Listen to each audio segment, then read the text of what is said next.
Something is coming. Kong can't stop this on his own. He won't be alone.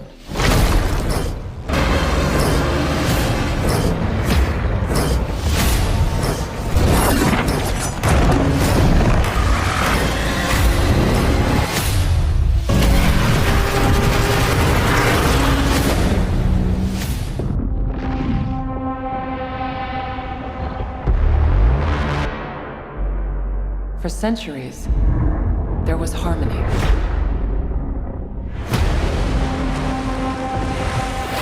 The Titans were the guardians of nature,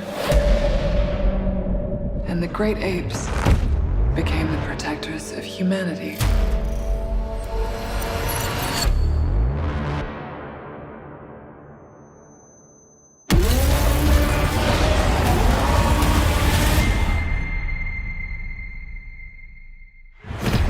We've discovered a signal. She can feel it. Kong, Godzilla, they can feel it too. Something is coming. Something even they're afraid of. You feel like going for a ride? Thought you'd never ask. Just try not to swallow your tongue. What? Oh my God!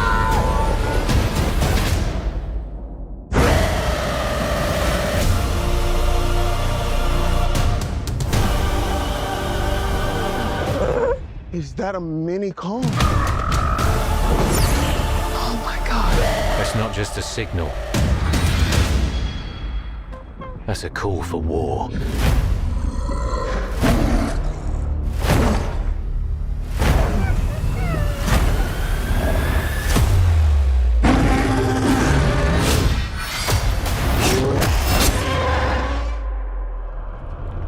What is that?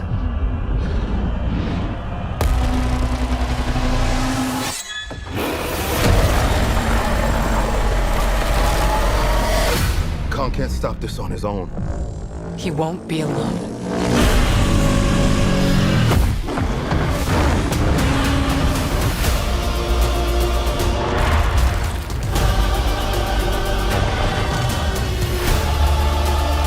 The last time those two met up was almost the end of Kong. They don't have to like each other. They just have to work together. Now I have seen everything.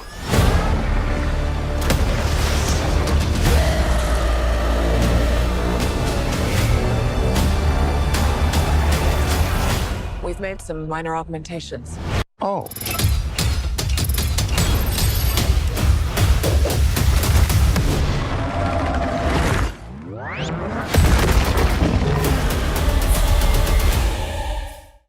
Welcome back, everyone. It's Charlie. Godzilla and Kong released another trailer with a bunch more footage and Easter eggs. We got a better look at Shimo, the other new Titans, like Scar King, so we'll break it all down. If you're brand new to the channel, be sure to subscribe to get all the episodes. We're starting to get some really big stuff in the next couple weeks. But they start with another look at Scar King's loyal apes that look like they're the regular Titan apes that are part of Kong's race. The other half of them look like they're being held captive by Scar King in this place. Just the way they're portraying them, the loyal ones with the red handprint denoting their loyalty to Scar King. We see the red handprint symbol, it's blood here on the structures of the Hollow Earth. It's kind of like Scar King marking his territory. They seem like they're loyal to him, even though they're from Kong's race, just because he might have defeated whoever Kong's ancestor was that was ruling the Hollow Earth before Scar King came along.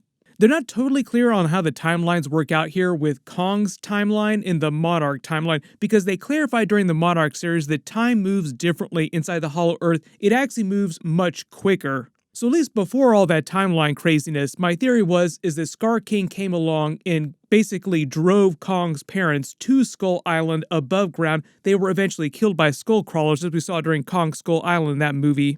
Then Scar King just went on to rule the rest of the Hollow Earth unchecked. But it's a way of explaining how you still have all those apes down there from Kong's line, but Kong's parents went to Skull Island. Like, why would they go to Skull Island unless they were driven to Skull Island? So the timelines are still a little bit wonky, and this doesn't really explain what happened with Shimo, like how Scar King gained control of Shimo, because it seems like that was critical to him taking over the Hollow Earth. We'll get into that in a second. But they show more of Kong's first fight with Scar King where he gets his ass beat. They're about the same size and strength without any weapons, the way they're portraying them, but the articles on Scar King keep saying that he's an orangutan titan, not an ape titan like Kong.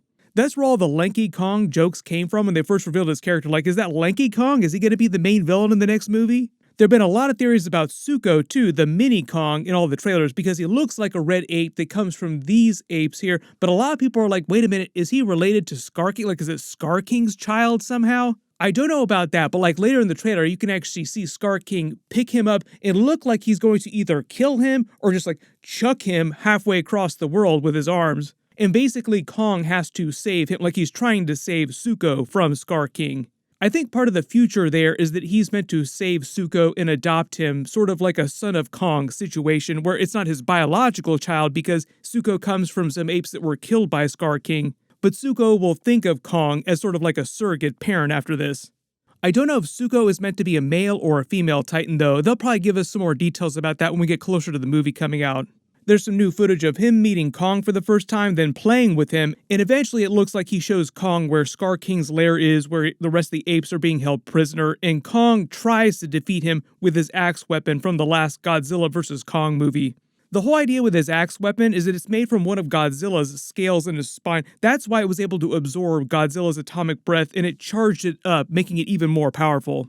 He takes a chunk out of Kong's arm with his bone chain weapon. It's not clear what kind of titan the bones are from, either like a snake titan or something similar. You can let me know whose skeleton you think it is in the comments.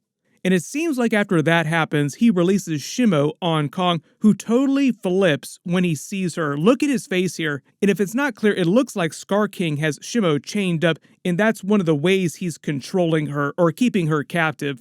Shimo's meant to be a female Titan. She looks kind of like this. The way they're using her in the movie, she's more like an evil Godzilla, but not the exact same species of Titan as Godzilla. Her main power, as far as we know, like there might be multiple powers that she has, but her main power is Cold Breath. She blasts Kong, and it seems like it destroys his axe weapon, and since it's made from Godzilla's scales like ... the next shoe drops, that means that Godzilla would also be weak to her Cold Breath attack, which I think is meant to set the stakes for both Kong and Godzilla, like she's a threat to both of them. That's kind of the way they try to keep the Titans from getting too overpowered like Godzilla and Kong, like they have to give them Titans to fight that have abilities that they are weak to. And the idea is that both of them take on Scar King and Shimo separately so that neither one of them has to get tag teamed by both of them and all the other Titans Scar King controls by being de facto ruler of the Hollow Earth, because the whole idea is that we've been talking about him controlling Shimo and that making him ruler of the Hollow Earth, but technically all the other Titans in the Hollow Earth follow him because they're either afraid of him or they're forced to. So really Scar King controls all Titans in the Hollow Earth. The way they're making it seem, though, that the way this is coming off is Scar King is able to maintain his control of Hollow Earth because he's able to control Shimo. Like, without Shimo, all the other apes there would just gang up together and kill him. So it's not really clear how he's maintaining that control over Shimo. Like, what is he doing to keep Shimo under lock and key? They haven't really got too much into the lore behind Shimo other than to tease her in previous movies with symbols like this, like drawings. And originally, they were going to make her another main villain with Mechagodzilla during Godzilla vs. Kong. But I think they just decided they had way too many characters in that film. Like, Mechagodzilla was more than enough. So they just opted to save her for this movie, and it made more sense, giving both Godzilla and Kong their own villain to fight. We get a much clearer shot of Shimo freezing Rio de Janeiro later in the movie. It seems like Scar King unleashes her on the surface world and she starts freezing cities all over the place. And the major threat here is them just wiping out humanity one major city at a time. You can see her standing on the ice here in the bay, shooting her cold breath into the clouds. And here's the thing, early theory, she might be trying to hit Mothra, who's flying in the clouds. We also see her in the trailers, like this is meant to be Mothra reflected in Gia's eyes. The scene of her in the glowing mass in front is Mothra's cocoon and her emerging. My early theory, without seeing more footage, is that she seemingly got killed by Ghidorah in Godzilla King of the Monsters, but she might have just gone into hibernation again to heal herself, and it's taken this long, like up to the events of this movie, before she's finished healing. Maybe she has something to do with giving Godzilla his pink power-up, because she kind of did a version of that during Godzilla King of Monsters, where she gave him a little bit of a power upgrade. He could always get that juice from somewhere else, though, because look in Gia's temple here. Like, this is the temple where her people worship Godzilla and Kong and these other titans. Everything is glowing pink with energy, and this is Godzilla's secondary cocoon in a different place where it seems like he's charging himself back up, getting his pink upgrade. All these other scenes of the military attacking Godzilla on land when he's glowing blue seem like they're from much earlier in the movie. Not really clear why he's attacking this area above land. During the last movie, he was going around destroying all the different Apex bases above ground that were creating or manipulating Titan DNA. And the other cool connection that's carrying over from the last movie with Apex is Kong's Infinity Gauntlet. Like, we make all the Infinity Gauntlet jokes, like, you're done now, he's gonna snap you out of existence.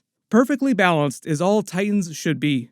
His yellow brace here that they make him is based on Apex tech from the last movie that Monarch basically absorbed after the fall of Apex. So after the end of the last movie, essentially Apex as an organization was no more. Monarch swooped in, basically took all their tech and are in the middle of repurposing that and just kind of incorporating that into all their research. So basically Kong's new gauntlet is like a Mechagodzilla gauntlet. They've been doing that in all the MonsterVerse movies where like they take things from the previous movie and use it for plot in the next movie, like Ghidorah's head.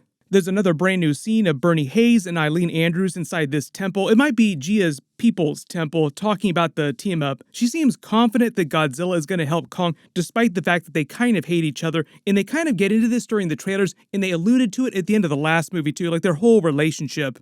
Basically, they're like two giant bros that cannot occupy the same space. It's like Vin Diesel and The Rock. Like, you can't put them in the same room or they will start fighting.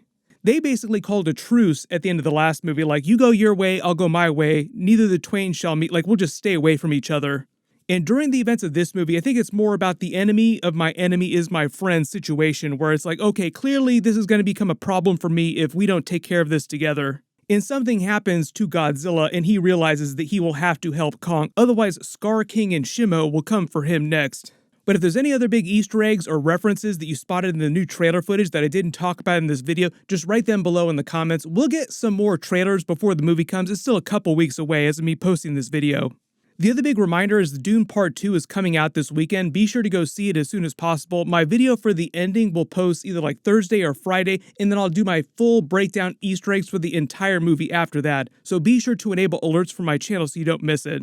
Click here for those videos. I'll update the link as soon as I post that, and click here for all my brand new Deadpool and Wolverine videos.